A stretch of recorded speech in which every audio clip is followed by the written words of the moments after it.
Right, so here's the table. We've got a little wall. Moving over here, we've got a couple of buildings. We've got a hanging tree in the middle of the table. Both of us have flipped treasure hunt, so there are 2 treasure tokens. The wall. And there's the table. I'll get a bigger shot of it all for you. So here we've got the deployment with Hans the sniper sitting up nice and high, overlooking the objectives, and the guild are all holed up in their forest. The guild have announced 3 schemes: raid, bodyguard Nino, and holdout to keep me out of the deployment zone. I have only announced bodyguard on Pandora, and the other 2 have been kept secret. Here we are at the end of turn 1. The Neverborn have moved up. Mature Nephilim carried the convict gunslinger, who's now in a good position over the target.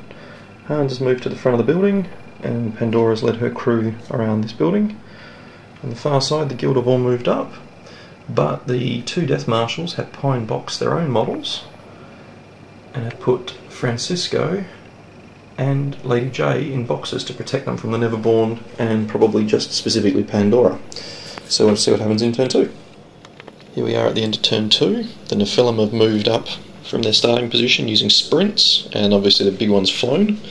The convict gunslinger had a spectacular turn using rapid fire and dealing no less than 4 points of damage on Perdita. Black Joker. The Black Joker did help with the damage mitigation for the Soulstone burn, but oh well. Lilith moved up, picked up her treasure. Cade moved in to support her. Hans had nothing to do, he was an inch out of range. And then over this side of the building, we've got Candy and Pandora. Pandora's done a little bit of damage using her willpower jewels on a Death Marshal and Taylor. And then over here, I get the distinct impression the guild are about to launch an assault. So we'll see what happens in turn 3. So here we are at the end of turn 3, and as you can see, I have now got a very large amount of bodies piling up in the corpse counter here. Of particular note was the convict gunslinger, who was 1 turn, 1 hit from Santiago after a red Joker damage flip. Who normally sucks hard. As you can tell, my opponent here doesn't think so much of him.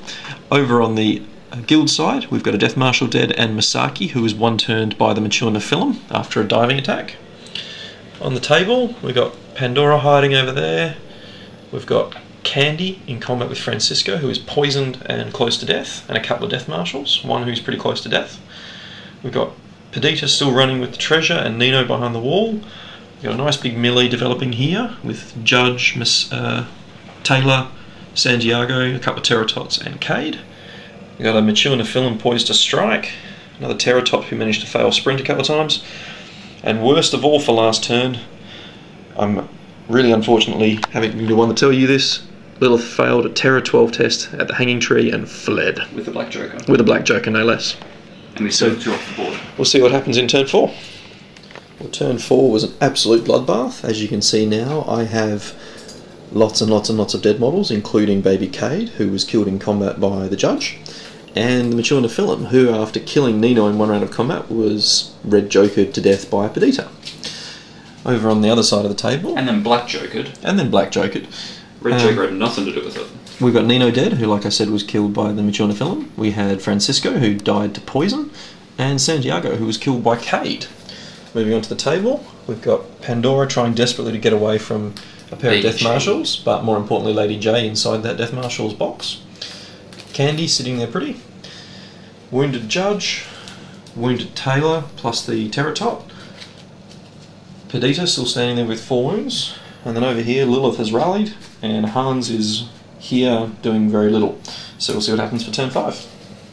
So here we are at the end of turn 5, and as you can see, I've lost my last Terratot to a hammer-wielding psychopath called Taylor. Over on the Death Marshals guild side, we now have all 3, or sorry, no, we've only got 2 Death Marshals dead, who died after failing a willpower duel to target Pandora, who then dropped Lady Justice onto the table. You know, notice Lady Justice is poisoned, she's taken a couple of wounds, she's only got 4 left. What's interesting though is that after I self-loathinged her, she failed the resist, and not only took damage from herself, but with mental anguish fled, which means for this turn 6 she's not going to be doing much. Around the corner here we've still got Pandora and Candy. Moving around here we've got Hans and Lilith, who's finally rallied, she's left the treasure there. we've got Taylor on 2 wounds, Judge has taken 3, Death Marshal's taken 1, Papa Loco passed his resist duel to get out of the pine box, and then hiding in the trees over here, we have Perdita with the treasure. At this point in time, Kidnap was successful with Nino in the last couple of turns, 2 victory points for the Neverborn, but there's no way I'm getting his deployment zone, which he announced, so it's going to be a close game. We'll see what happens at the end of turn 6. Here we are at the end, bottom of turn 6. Nothing really to report on the Neverborn side. We do have a dead Lady Justice over there, thanks to another self-loathing from Pandora. Thanks very much. Moving this way, Hans has moved and picked up the treasure in his deployment zone, earning me 4 victory points. Lilith's moved up and used transposition to swap Candy with the Judge. Judge failed to hit Lilith. And I was hoping, and I am hoping, that the game continues at this point, because it'll mean I can try and sneak Candy into the deployment zone to deny the bonus subjective victory points for my opponent. So we're going to flip for that, and we'll do a final wrap-up. Well, the game did go on. Here's the bottom of turn 7. Candy is now dead and buried after a not-so-pleasant encounter with Perdita. Over on this side, we have the Judge now dead. Admittedly, it did take all 3 of Lilith's attacks after some truly appalling flips, and self-loathing from Pandora, who's still hiding behind the building. Hans has got the objectives still hiding nicely. Lilith, on the other hand, is in the middle of the table with nothing to lose, looking at a fortified emplacement of guild officials. We flipped for turn 8, and again, we have another turn, so we'll see what happens at the end of turn 8. Won that. So here we are at the end of turn 8, and it is over. 9 victory points to 6 in favour of the Neverborn. We had Pandora hide out here after casting Insight on Hans just to get the free push. Over here we had Lilith charge in at Perdita, inflicted no damage whatsoever and took 4 points back herself, and bled all over Perdita for another couple of points, and the minions scattered it like the wind to make sure that Lilith couldn't kill them and deny raid. So the Neverborn successfully kidnapped Nino, successfully got into the opponent's deployment zone, and successfully kept Pandora alive, which leads to 9 victory points. The guild managed a raid with more minions than the Neverborn for 2 points, the objective in their deployment zone for 4, and that's it. So good game. Thanks very much, Dan. And yeah, I'll put some closing thoughts up in a minute. Well, here we are with some closing thoughts on the game. Really tense up until about turn 5. It very much looked like the Neverborn were going to fall in a heap. They'd lost a stack of models. And the flips weren't going that great, but things turned around about turn 5 when I killed Lady Justice in a turn, which worked out really well. In terms of reviews, I love Candy. I'll definitely be putting her in another crew. Heal Pandora, dealt poison wounds here, there and everywhere. Lots of fun to use. Pandora's always a blast. The willpower duels in particular is what saw off Lady J, where in the past I've had Lilith charge Lady J and Lady J just cane her. Terratots are always a bit mixed. They're cheap, they're nasty. Did a little bit of damage, but they do more damage bleeding on people most of the time. Lilith and the mature Nephilim. I'm still working out the mature Nephilim. He's a bit expensive, and I'm tempted to swap him out for a pair of young Nephilim because I think they'll be better off on the table than one big one. Lilith's always nasty, and my opponent's well wary of her whirlwind attack in particular. So yeah, she didn't really get to shine this game.